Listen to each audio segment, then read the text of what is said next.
Tomorrow, the day before Veterans Day, the new head of Veterans Affairs will announce the biggest reorganization in the history of the VA, which comes after the agency's biggest fiasco. It was last spring that we learned that tens of thousands of vets were waiting months for medical care while managers cooked the books to hide the delays. The former secretary was forced out. Tonight, we have the first interview with the new man in charge. 61-year-old Robert McDonald has no government or medical experience, but he does know management. He was chief executive officer of Procter & Gamble, the largest consumer products company in the world. And we wanted to know how a soap salesman will go about cleaning up the VA. How many employees do you think should be fired, based on what you know? Well, the report we've passed up to the Senate committee and House committee has about 35 names on it. I've got another report that has over 1,000. If 1,000 people need to go, give me a sense of what are some of the things that they did? Well, we're simplistically talking about people who violated our values. And those values are what? It's integrity, it's advocacy, it's respect, it's excellence. These are the things that we try to do for our veterans. But Bob McDonald can't punish or fire 1,000 people right now. He's discovering how different the Capitol is from capitalism.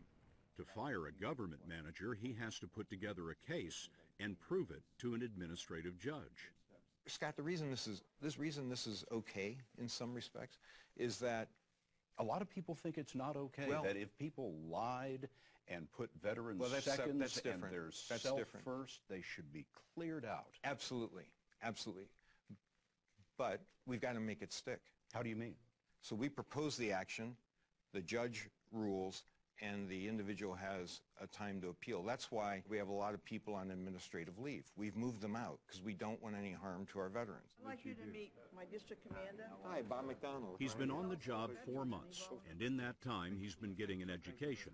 McDonald has inspected 41 VA facilities. We caught up with him in Boston, where we discovered that he refuses to be called Mr. Secretary. Nice to meet you, Mr. Secretary. Nice to meet you. I'm Bob. Please call me Bob. His Washington staff can't get their heads around calling the boss by his first name, so they've taken to calling him Secretary Bob. So you were with Patton? No. In North Africa? He was with me. He'll need that sense of humor because McDonald is battling a behemoth cobbled together over decades. The VA is the second largest agency in the entire federal government, behind only the Department of Defense.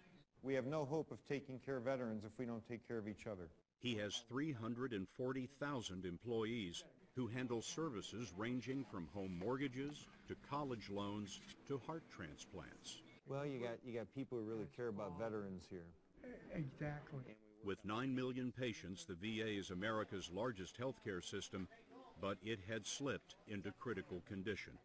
Last April, a doctor in Phoenix exposed those phony wait lists. It is dishonorable, it is disgraceful, and I will not tolerate it, period. Investigators found that the official record showed that vets in Phoenix were getting appointments in 14 days, but this was the true wait list. Those are numbers of days in the right-hand column, more than 400 days in most cases. The investigation found that the wait may have contributed to 6 deaths. It was all because Phoenix was overwhelmed. The general condition of the emergency room at that time you would describe as what? Chaos.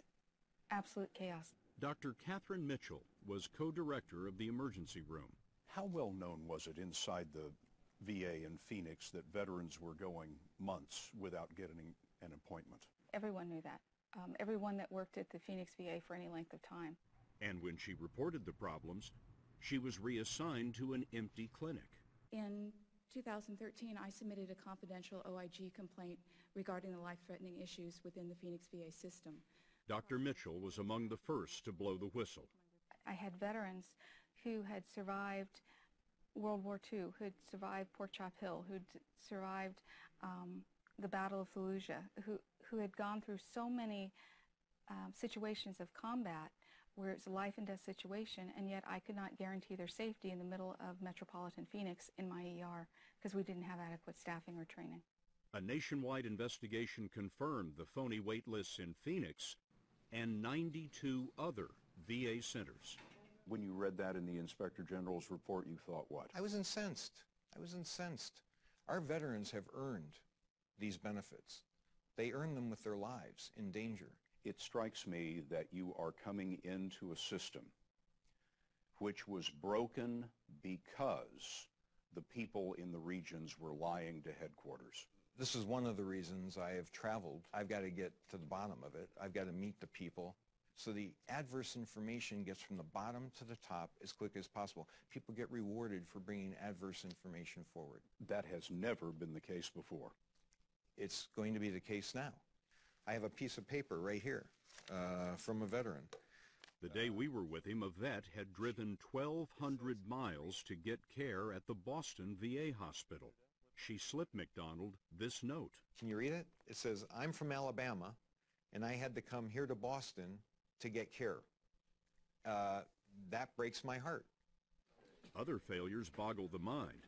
In Pittsburgh, 6 vets died of Legionnaire's disease, and this year we learned that the hospital had known that its water system was contaminated.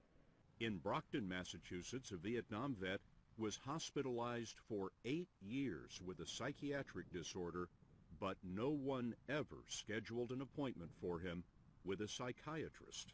When you got the call suggesting this job, I would imagine you would have thought, oh boy, I'm not sure I need that headache at this point in my life. My immediate reaction was, I want to do it.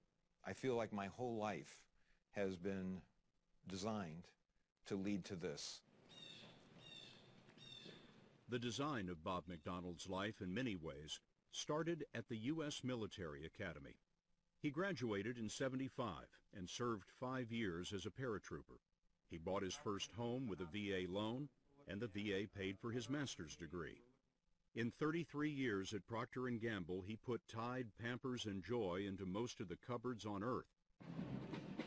Though he left West Point long ago, West Point never left him. First time you saw this view of the Hudson River, you were 18 years old here at West Point, getting sworn in at this very spot. And I wonder what that experience has done to inform your life. I think it's the West Point motto: duty, honor, country. He's sentimental that way, uncompromising. So it's no wonder his new number 2 at the VA is his West Point classmate, Sloan Gibson, who used to run the USO. As cadets, they sat across the table from each other in the mess hall. The first place I visited was Phoenix, Ground Zero. While I was in Phoenix, I met with a large group of employees. They wanted to do the right thing. They worked really hard, but the system and the organization was just not supporting them. What I saw there, leadership failure, mismanagement, and chronic underinvestment in the system. Already, Gibson has suspended bonuses for all VA executives, and he fired the director of an Alabama hospital. Any questions? No, all set. Thank you very much. Tomorrow, McDonald will unveil the reorganization, part of it designed so that veterans won't have to go to war to get their benefits. Well, right now they face 9 different organization structures across the country, so they don't know where to go, and if they do find somebody to go to, that person may be an expert in benefits but not an expert in health care, and we want to create a customer service representative that person can go to. Secondly, they face multiple websites that require multiple usernames and multiple passwords, and that's not acceptable. We've got to get to one website, one entry point, and then fan people out from there. Can you stand up for me? Something he's already done is given doctors a raise. VA physicians were making less than most private doctors. It was hard to fill the open jobs, and that led to those intolerable wait lists. How many doctors and nurses and medical professionals do you need to hire right now? If we could do it today, we would tell you we probably need about 28,000 is what we said in our committee testimony. I'm sorry, 28,000? Yes. Yes. But wait a minute, Scott. How long is that going to take? Well, it's going to take time because every adverse outcome that gets amplified by the media doesn't help me. I was on You've got a bad reputation. I do, but we're changing it. It is the largest integrated health network in the United States. He's trying to change that reputation himself. McDonald is personally recruiting doctors and nurses. This was Massachusetts General Hospital. If you want to do research, clinical work, and teach at the same time, this is a great place to work. Later, we caught him calling a young doctor that he'd met the day before. I heard what a wonderful cardiologist you are. So we got some state-of-the-art stuff we're doing here. We'd love to get you on board, and if you get to Washington, I'd love to see you. And if you know the number of a good psychiatrist, McDonald needs to hire 2,500 mental health professionals. Since 2006, 400,000 vets, many from Iraq and Afghanistan, have applied for mental health services. We've had an instance where we've spoken to the family, and the family has told us that the individual came to the VA and they got out of their car and they took their own life in our parking lot because they knew that we could then deal with it, and they didn't want to do it at home with their family. Deal with their body. We'll deal with the tragedy. There are many tragic, senseless failures around the VA, but we noticed something else too. It's If great. there's any bonuses to be given out, give them to these people. I will. Everywhere McDonald went, there were plenty of vets eager to praise their care, from rehab. And there was a lot of other guys that and ladies that, you know, was homeless like I had became. And we stayed like a family. To a Boston homeless shelter funded by the VA. Thank you for coming, sir. Oh, it's my pleasure. I knew you were here. I wanted to see you, man. While his staff gets used to Secretary Bob, there's another term they're learning. He calls vets customers, which to a Procter & Gamble mind is both a compliment and a bond. McDonald says by next year there will be one website, not 12. New patients will see a doctor within 30 days, and no one will wait for their benefits. What do you owe these veterans? Not the VA, but Bob McDonald. What do you owe these veterans? Well, this is very personal because I served with a lot of these guys, and we were in very dangerous situations. And anytime you jump out of an airplane in a parachute, you're putting your life in danger. And as a jump master, you're checking that person's equipment, and their life is relying on yours. That's the kind of relationships you create. And those are the relationships that drive me to do this.